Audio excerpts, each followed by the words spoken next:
Assalamualaikum warahmatullahi wabarakatuh. Alhamdulillah, nahmaduhu, nasta'inuhu wa nasta'dihi wa nastaghfiruh wa na'udzu billahi min shururi anfusina wa sayyiati a'malina. Innahu man yahdihillahu fala mudilla lahu wa man yudlil fala hadiya lahu. Usalli wa nusallim ala nabiyyina Muhammad wa ala alihi wa sahbihi wa ba'd. Ikhwatal iman rahimakumullah. Hadirin hadirat jemaah salat maghrib Masjid Al-Furqan, mudah-mudahan senantiasa dalam limpahan rahmat dan barakah dari Allah Subhanahu wa taala. Yang dimuliakan para anak ulama, guru agama, para ketua, tokoh masyarakat, masjid, pengurus masjid, kita bersyukur kepada Allah Subhanahu wa taala atas segala nikmat. Dan pada hari ini alhamdulillah kita diberi kesempatan oleh Allah Subhanahu wa taala untuk menunaikan salah satu kewajiban ubudiyah kita kepada Allah, yaitu salat maghrib. Dan tidak hanya sekedar sholat maghrib, tentu kita diberi taufik oleh Allah Subhanahu wa taala untuk menunaikannya secara berjamaah. Ini nikmat yang luar biasa. Mungkin kita terlalu melihat secara zahir bahwa banyak orang yang berkumpul di masjid ketika sholat berjamaah, apalagi mungkin salah satunya di masjid ini, tetapi ternyata presentasinya belum sesuai dengan harapan ideal. Ya, jadi salah satu kita bersyukur, pada satu sisi kita memohon kepada Allah, mudah-mudahan orang bisa lebih dekat dengan masjid, wabil khusus kita. Baik, Bapak Ibu sekalian yang dirahmati oleh Allah, kita akan kembali tadarus bagian dari surah Maryam. Dan pada pertemuan yang lalu kita membaca ayat-ayat yang berkaitan dengan peristiwa hamilnya Maryam. Allah Subhanahu wa taala mentakdirkan Maryam hamil, mengandung seorang anak laki-laki tanpa adanya nutfah, tanpa ada proses pembuahan sel ovum oleh sperma. Bi kalimatihi alqaha ila, dengan kalimat Allah. Ulama menafsirkan kalimat Allah itu adalah kun. Jadi innama amruhu idza arada syai'an ay yaqula lahu kun. Cukup kun, jadi maka terjadilah sesuatu yang dikehendaki oleh Allah Subhanahu wa taala. Kemudian kita mencoba untuk memvisualkan dalam benak kita begitu beratnya cobaan seorang perempuan yang bernama Maryam. Dia orangnya afifah, bahkan keifahannya dia itu, keterjagaan kehormatannya itu diapresiasi oleh Allah Subhanahu wa taala di dalam Al-Qur'an. Tetapi dia diuji dengan kehamilan yang itu pasti membuat persepsi negatif di masyarakat. Karena ini sesuatu yang dalam persepsi umum tidak mungkin terjadi. Nanti kita akan bicara tentang sesuatu yang khariqul 'adat, di luar adat, antara mukjizat dan karamah. Nah, pada kesempatan yang berbahagia ini belum mencoba kembali menyampaikan beberapa hal, mudah-mudahan memberikan manfaat. Sebelum kita masuk kepada kisah selanjutnya, yaitu Allah Subhanahu wa Ta'ala menegaskan kesucian Maryam. Ada pada ayat yang sebelumnya, yang pada bulan yang lalu kita bacakan, wa huzzi ilaiki bijid'in nakhlati tusaqit 'alaiki rutaban janiyya. Maryam yang lemah itu diperintahkan oleh Allah untuk menggoyang pohon kurma. Ini sudah kita ambil ibrahnya, bahwa ikhtiar dalam rangka al-akhdhu bil asbab, menempuh suatu proses sebab untuk menghasilkan sesuatu, itu adalah perintah Allah. Manusia selemah Maryam yang baru melahirkan saja diperintahkan oleh Allah Subhanahu wa Ta'ala untuk mendorong, menggoyang pohon kurma yang mungkin setunjulannya bergoyang, ya pohon kurma. Ya. Nah, ada mungkin kalau pian search banyak sekali apa atau keutamaan, kelebihan atau manfaat rupok. Jadi Maryam diperintahkan oleh Allah Subhanahu wa Ta'ala untuk memakan rupok. Rupok itu kurma yang masak tapi basah. Tusaqit 'alaiki rutaban janiyya, yang jatuh itu kurma yang masak. Di dalam tafsir Al-Imam Al-Qurtubi juga diungkapkan manfaat rupok. Jadi yang diperintahkan oleh Allah kepada Maryam itu makan rupok, bukan apel, bukan anggur, bukan mangga. Ya. Ada di salah satu web Fakultas Kedokteran salah satu universitas terkemuka di Indonesia ini, boleh bacakan manfaat rupok itu.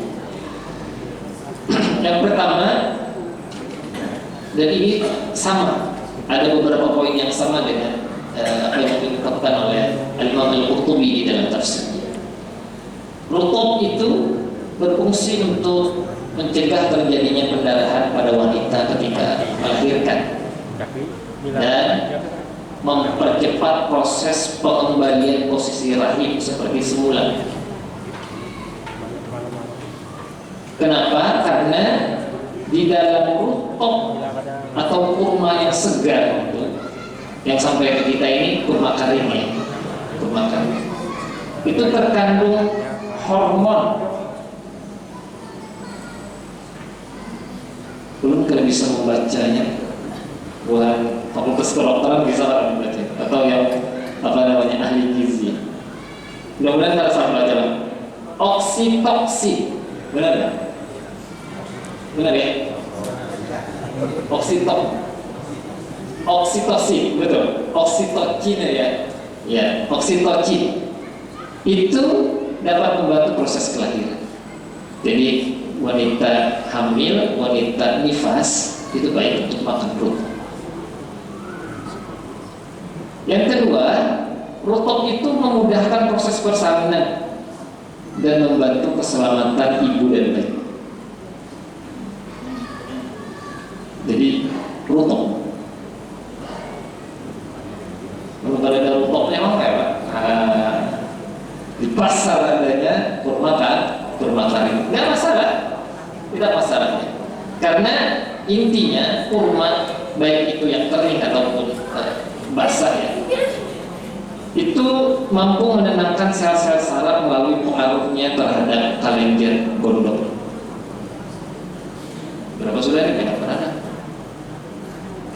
Nah, bagi yang ada masalah dalam saluran kencing, silahkan makan kurma yang di apa? Banyu putih yang berendam apa kan? Bukan. Direndami apa? Nah, ini direndami kurma. Yang direndami kurma itu banyu apa kan? Ada yang bilongkan, kata orang, ada yang banyu infus. Nah, alihnya banyak banget. Jadi banyu infus kurma, kalau ada yang punya masalah terkait dengan masalah kencing, bagus untuk. Oleh karenanya juga kenapa kurma itu sangat dianjurkan untuk menjadi hidangan pembuka. Jadi Nabi Shallallahu Alaihi Wasallam itu mengutamakan rukop ya, dalam hadis itu rukop. Jadi kurma basah bukan kurma kering. Tapi kalau tidak ada kurma basah, kurma kering ya tidak apa-apa. Karena agak susah juga sampai ke kita kurma basah itu ya. Proses pengirimannya harus didinginkan dan lain sebagainya. Jadi kalau biar bawa rukop oleh haji atau umroh itu biar kadang anak di kulkas, ada apa sama masak beberapa hari setelahnya. Nah, ya biasanya begitu. Kenapa? Karena kandungan gula yang terbaik itu ada pada kurma. Dan itu mencukupi dan dibutuhkan oleh tubuh setelah berpuasa. Ulun di rumah itu ada PR masak kurma nih. Anak-anak ulun bertiga, padahal mau tujuh kurma. Jadi membuka puasa itu dipaksa makan kurma. Orang Banjar ini pada umumnya S1 doang. S1. Aduh, apa maksudnya? Baik. Banyak sekali manfaat kurma. Di antaranya juga kurma salah satu makanan yang dapat mencegah terjadinya stroke. Nah, jadi makan kurma nih kita nih. Payung yang beliau orang gitu. Baik, itu beberapa ya biar bisa search lah, biar sebenarnya punya HP soalnya ya. Nanti di search saja manfaat rukop, insyaallah ketemu saja dari web manapun. Nah, kita akan masuk ke cerita Nabi Isa alaihissalam ketika Maryam alaihissalam itu sampai pada kaumnya. Dalam keadaan hamil, Maryam itu dituding-tuding. Ya ukhta Harun, makana abuki imra'a sawin wa ma kanat ummuki baghiyya. Wahai ukhta Harun, pada pertemuan yang lalu juga sudah kita jelaskan. Apa hikam itu orang baik? Mama hikam itu orang baik. Siapa abahnya Maryam? Hah? Masya Allah. Mamanya Maryam siapa? Imran. Masya Allah.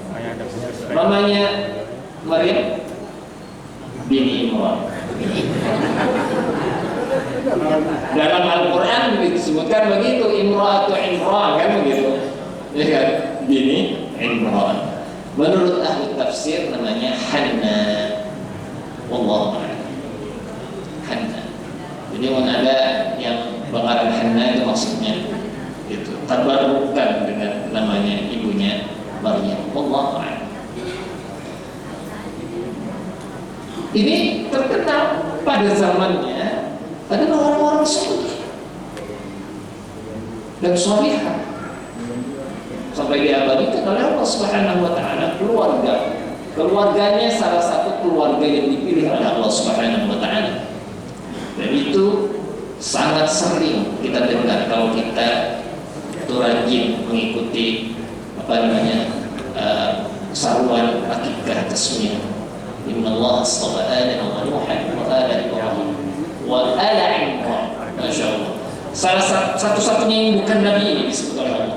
Allah memilih Adam wa Nuhan wa ala Ibrahim dan keluarga Ibrahim wa ala Imran.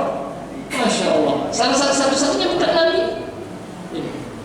Tapi dipilih oleh Allah Subhanahu wa taala keluarganya Subhanahu. Ada ibrah percontohan yang baik sekali kalau kita gali. Ya, jadi itu diikutin begitu.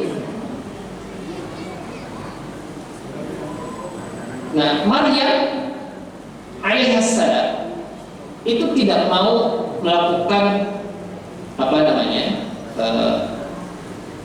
dialog-dialog, pepandiran yang tidak bermanfaat.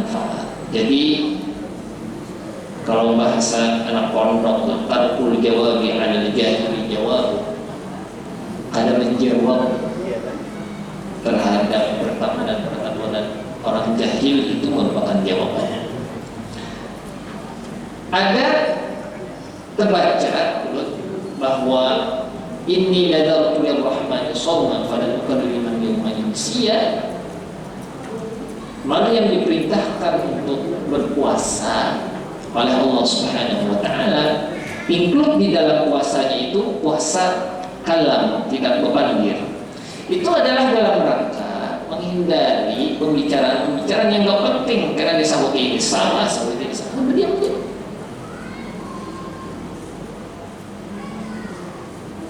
Fa'asyarat ilaih, lalu Maryam alaihissalam menunjuk kepada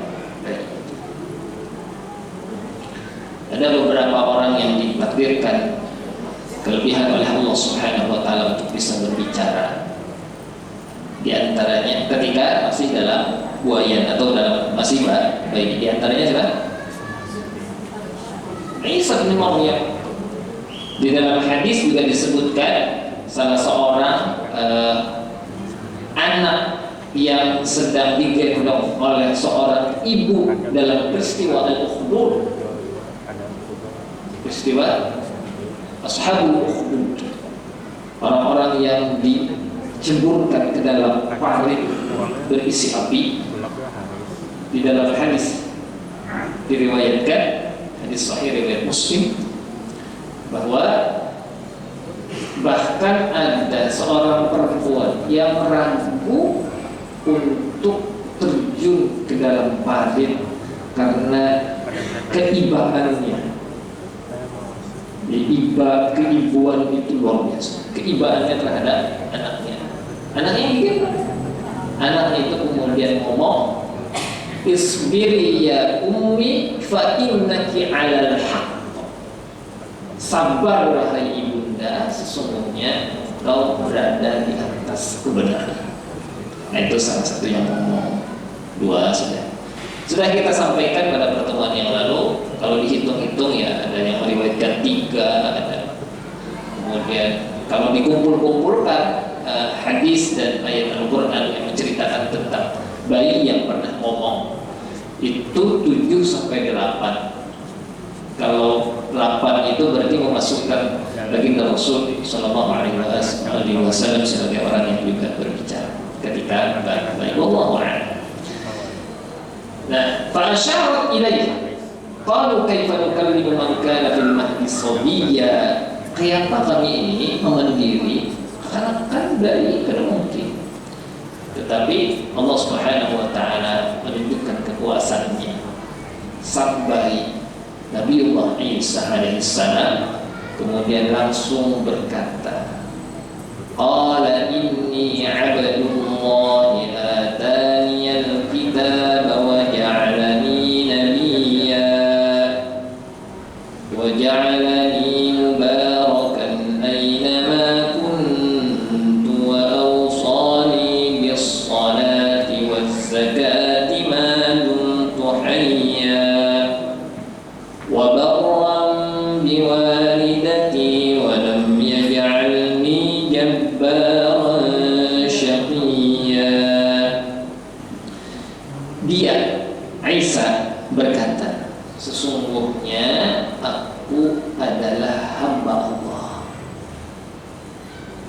Dia memberiku kitab, yaitu Injil, dan dia menjadikan aku seorang nabi, dan dia menjadikan aku seseorang yang diberkahi di mana saja aku berada, dan dia memerintahkan kepadaku untuk melaksanakan salat dan menunaikan zakat selama aku hidup dan berbakti kepada ibuku, dan dia tidak menjadikan aku seorang yang sombong lagi celaka. Pertama, Nabiullah Isa menegaskan bahwa dia Abdullah, hamba Allah. Kalau hamba Allah pasti dia makhluk, bukan khalik. Makhluk adalah hamba, bukan Tuhan. Dan ini menegaskan bagaimana Al-Quran Islam mendudukkan Nabiullah Isa dengan kedudukan yang paling mulia sekali dibandingkan dengan dakwaan-dakwaan orang yang di luar Islam.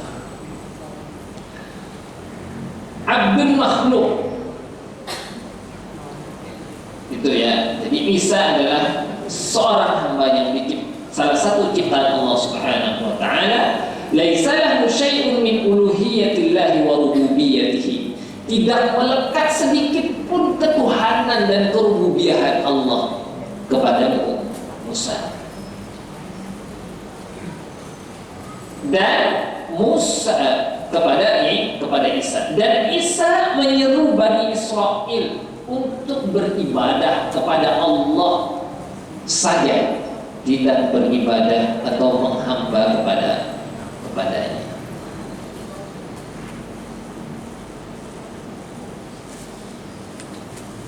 Allah Subhanahu wa taala juga menegaskan wa ummuhu siddiqah, dan ibunya adalah orang yang benar. In huwa illa 'abdun an'amna 'alaihi. Nabi Isa itu adalah hamba Allah, adalah hamba an'amna 'alaihi. Kami berikan nikmat kepadanya.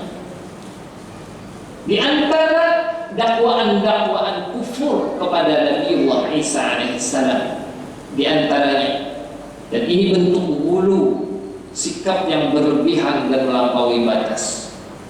Di antaranya, ja'aluhu ibnallah. Mereka menyebut Isa itu sebagai anaknya Allah. Dalam akidah kita, lam yalid wa lam yulad. Allah tidak beranak dan tidak diperanakkan. Wa qalatin nasara al-masih ibnullah. Dan orang-orang Nasara menyebutkan Al-Masih adalah anak Allah. Satu. Yang kedua, bahkan menisbatkan Isa itu sebagai Allah. Laqad kafara alladziina qalu innallaha huwal masih ibnu Maryam. Sungguh Allah menegaskan kafir, sungguh sangat kafir, telah kafir orang-orang yang mengatakan bahwasanya Allah itu adalah Al-Masih. Tiga, laqad kafara alladziina qalu innallaha salisus salasah. Satu dari tiga unsur ketuhanan, Trinitas. Nah, ini dakwaannya juga. Ya. Yang keempat,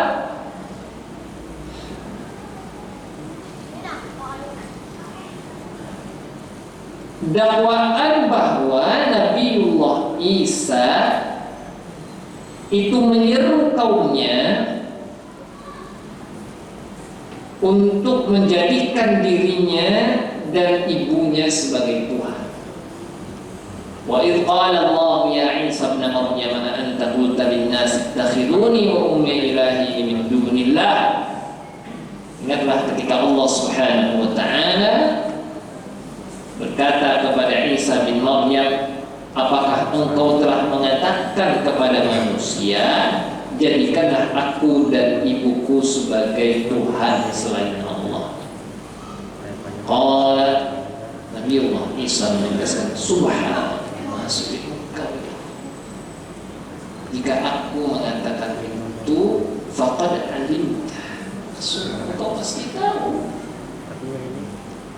Jadi ini ketegasan di mana Al-Quran mendudukkan Isa pada porsinya dan begitu dimuliakan oleh Allah Subhanahu wa ta'ala.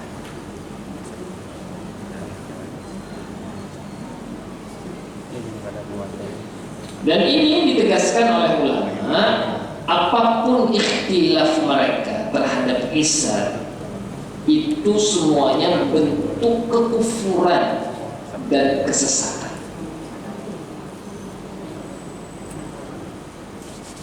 Boleh. Ya.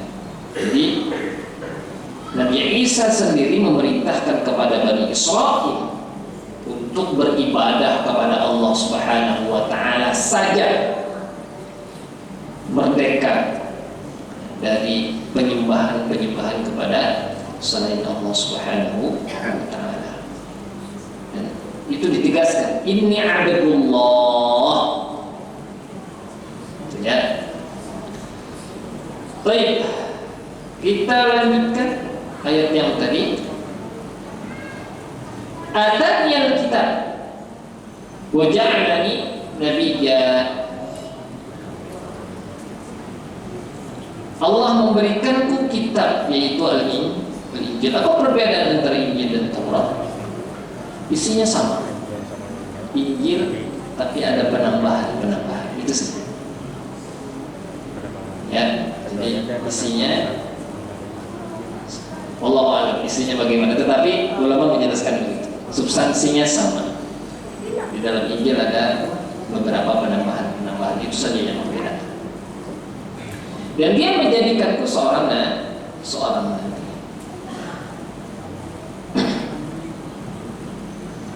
Wa ja'alani mubarakan. Dan dia menjadikanku sebagai orang yang diberkahi. Apa makna barakah?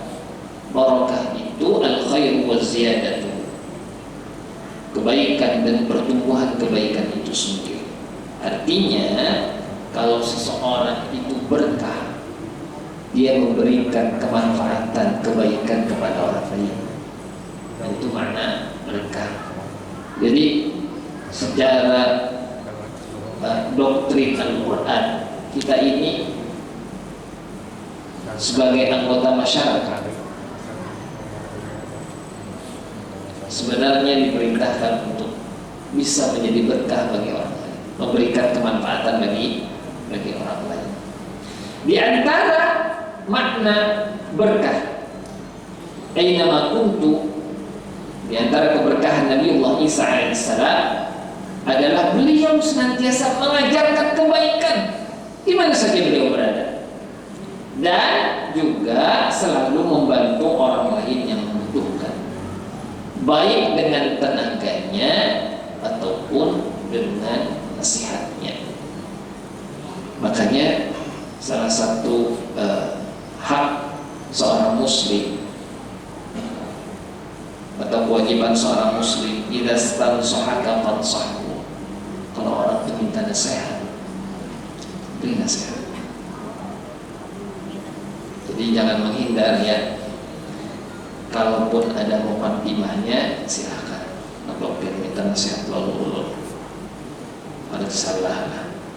Nah, itu bagian dari pengantarnya saja. Karena pada umumnya kita juga kadang enggan juga memberi nasihat pada orang lain, serta diri ya.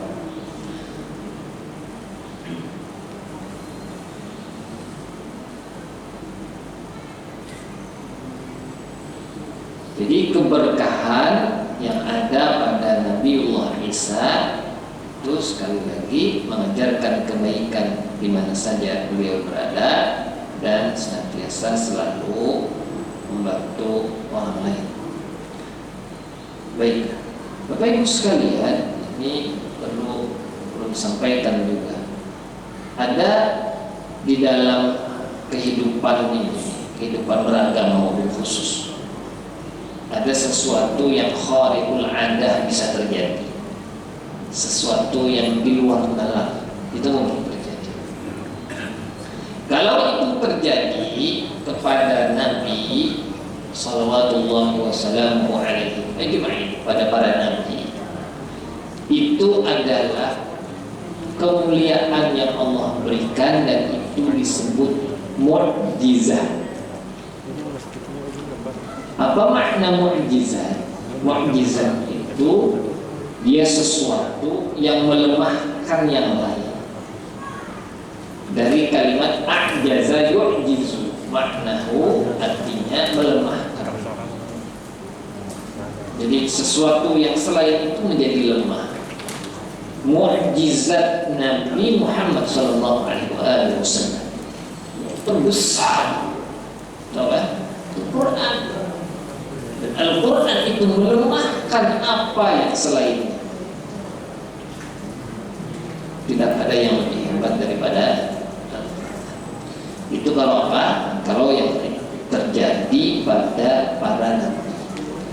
Adapun sesuatu yang khariqul 'adah yang diberikan oleh Allah Subhanahu wa taala kepada selain nabi itu disebut karamah. Karamah.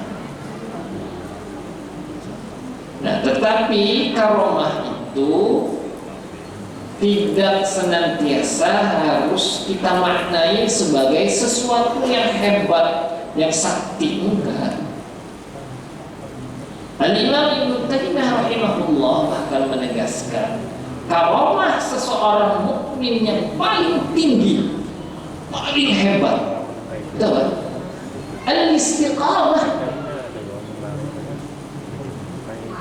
Jadi kalau kita itu istiqamah, itu karamah tuh ya, karamah. Ini kampung tuh yang disuruh memotong. Kita bagi orang, ya. Nah, jadi karamah itu tidak senantiasa harus dimaknai sesuatu yang apa? Yang aneh-aneh. Subhanallah. Jadi ya istiqamah, sholat jamaah terus takbiratul ihram bersama imam, maksudnya ada masbuk di awal waktu berjamaah, masya Allah. Kalau disyukuri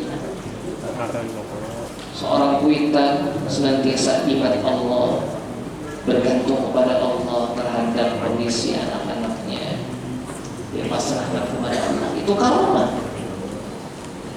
Jadi pada itu ada mendoakan, ya itu karamah. Dan biar berdoa diijabah oleh Allah Subhanahu wa taala. Biar berdoa, kita berdoa itu saja itu sudah menunjukkan bahwa kita ta'ayyun, bergantung, bersandar kepada Allah Subhanahu wa taala.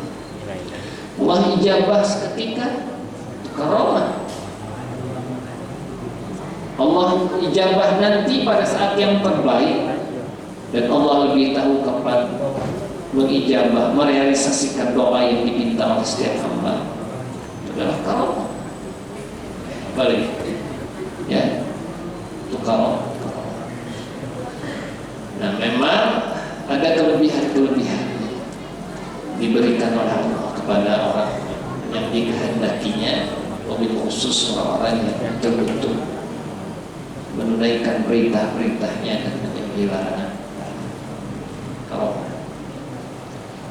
Jadi sekali lagi tidak perlu kita merasa harus langsung terkesima dengan keanehan-keanehan sesuatu yang terjadi pada diri seseorang. Tidak serta harus begitu. Kalau itu sesuatu yang diberikan, kelebihan yang diberikan oleh Allah, maka itu adalah karunia dari Allah Subhanahu. Ya, jelas ya tentang karamah, tentang mukjizat, jelas. Mudah-mudahan kita tidak terjebak pada persepsi-persepsi yang salah terkait dengan karamah. Apakah orang tertentu saja yang diberi karamah oleh Allah? Kalau sesuatu itu khariqul 'adah, maka dia terjadi spontanitas, dan itu atas izin dan rahmat Allah. Kalau sesuatu itu terjadi berulang-ulang dan dia mempelajarinya, hati juga. Ini ada potensi itu adalah sihir. Ya, karena karamah itu diberikan oleh Allah Subhanahu wa taala seketika dan tidak terulang. Maksudnya tidak terulang itu kalau dia berbentuk berupa sesuatu yang menakjubkan. Panjang setiap waktu berjalan di atas banyu, ya itu sihir. Ya, itu sihir. Kalau ada orang yang mukmin, yang kada bisa berkunjung, tapi kada tinggalan pas kapal, itu karomah yang diberikan oleh Allah. Tapi jangan disuruh dia bertahajud, dia tenggelam ya. Ya, Allah Musta'an.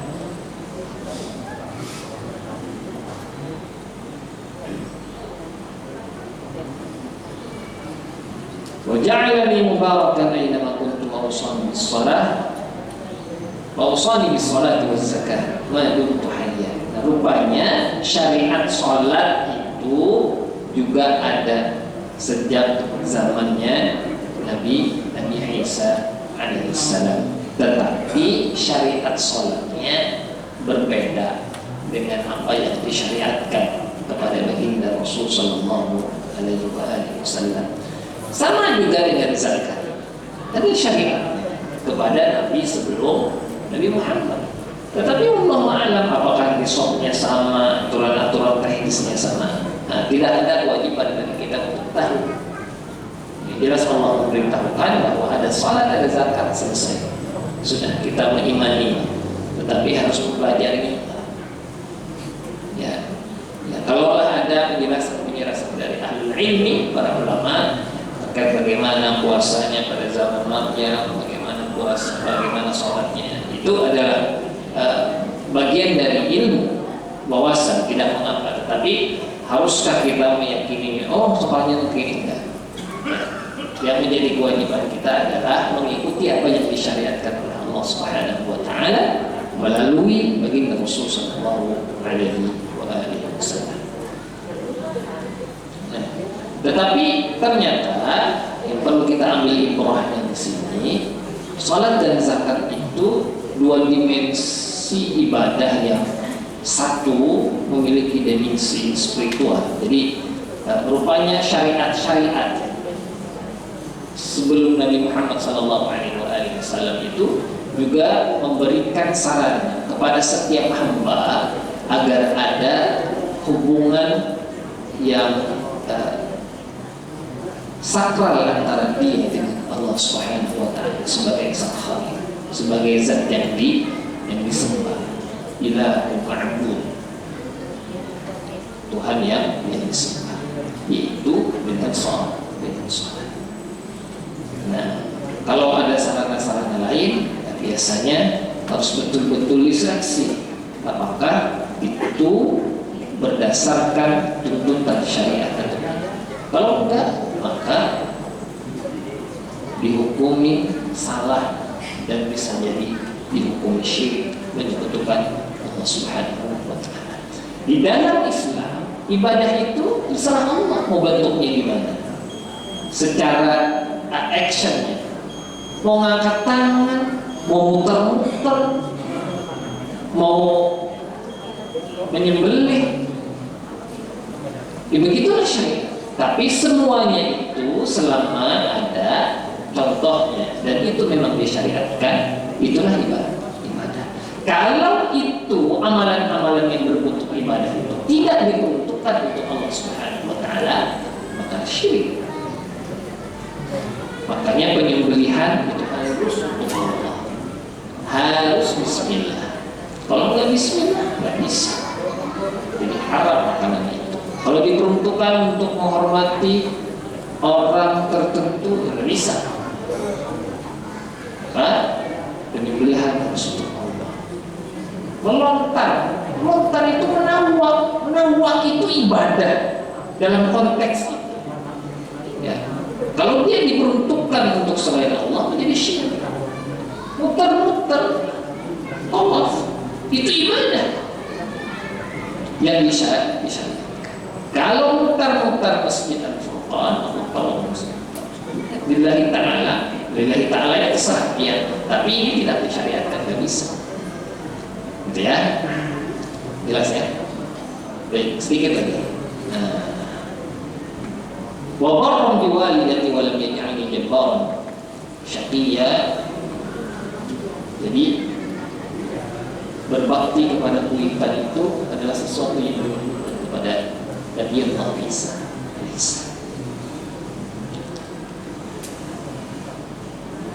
Walam yaj'alni jabbaran syaqiyya, dan dia tidak menjadikan aku seorang yang sombong. Lagi itu. Kata ahlul ilmi, orang yang berbakti dalam kuitan nggak ada yang sombong. Sebaliknya, orang yang sombong biasanya berbakti dalam kuitan. Jadi nggak ada orang yang jabbar. Jabbar ini juga bisa dimaknai sebagai sesuatu yang bengis. Yang jabbar, penguasa yang bengis, jahat, atau kuitan, yang otoriter.